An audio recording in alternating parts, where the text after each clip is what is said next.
श्री मनोज कुमार झा, आप बैठ जाइए। आपका नोट नहीं हो रहा, आपकी आवाज नहीं आ रही।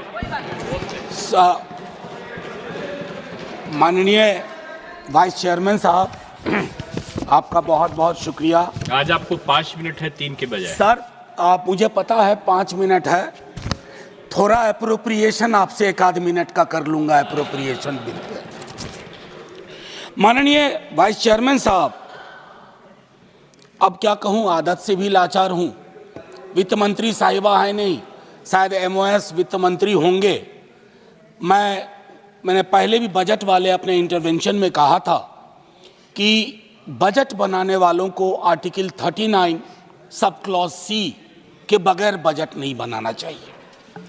अब ये आंकड़ा हमारे देश में कमोबेश सभी के पास है कि 10% लोग 78% तकरीबन संपत्ति पर उनका अधिकार है।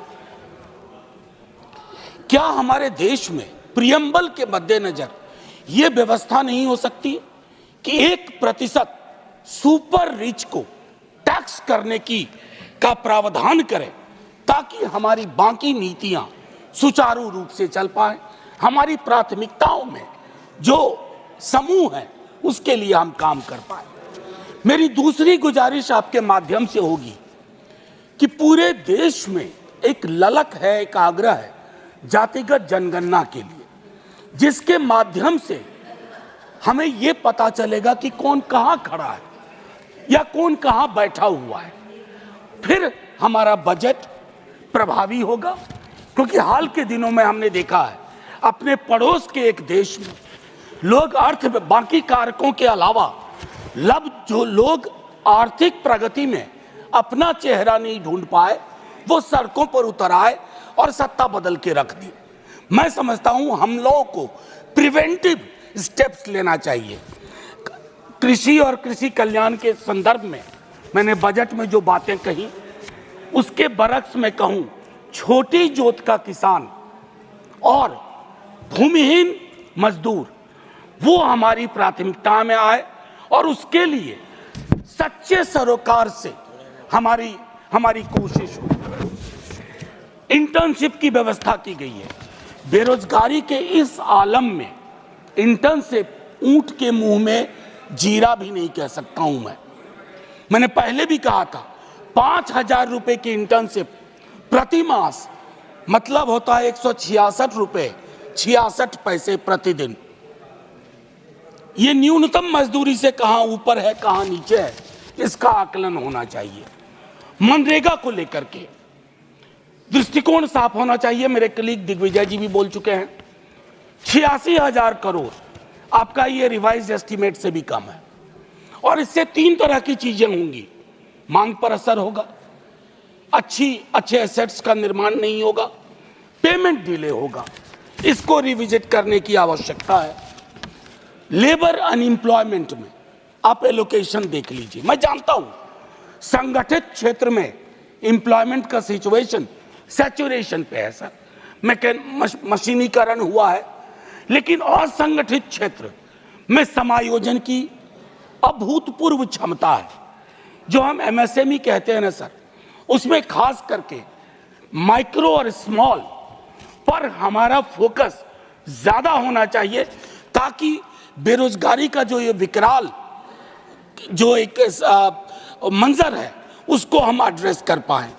सर, आज से कुछ बरस पूर्व ले जाऊंगा। आज जब मैं आपके समक्ष आ रहा था सदन के लिए, हमारे घर पे कूली बंधुओं का एक समूह आया। उन्होंने अपनी एक मांग रखी। सर, एक कुली नाम की फिल्म देखी होगी आपने भी, क्योंकि हमारी आपकी उम्र में कोई खास फर्क है नहीं, हम सब उस फिल्म को कई बार देखे। वो जो कुली की संकल्पना थी, आज उनकी हालत क्या है सर? सुविधा के लिए बैटरी रिक्शा आ गई है, मानता हूं, एस्केलेटर लग गए हैं, सुविधा बढ़ी, मानता हूं, लेकिन सर उन कुलियों का तकरीबन 20,000 कुली है। लालू जी ने ग्रुप डी में उनके समायोजन की व्यवस्था की थी। मैं चाहता हूं कि रेलवे के किसी महकमे में आप इन 20,000 लोगों के समायोजन की क्योंकि ये सारी दुनिया का बोझ उठाते रहे हैं सर। मैंने कहा था 1 मिनट अप्रोप्रिएट करने की कोशिश करूंगा। बजट एलोकेशन यूजीसी का अगर हम देखें तो वो गंभीर विषय है। सर, हायर एजुकेशन के लिए जो नज़रिया होना चाहिए उसमें मुझे कमी दिखती है।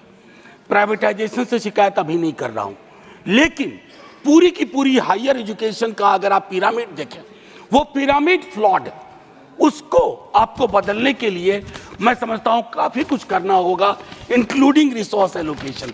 चूंकि ये कश्मीर पर भी है एप्रोप्रिएशन का मामला, तो मैं आपसे एक बात बस कह के खत्म करूंगा।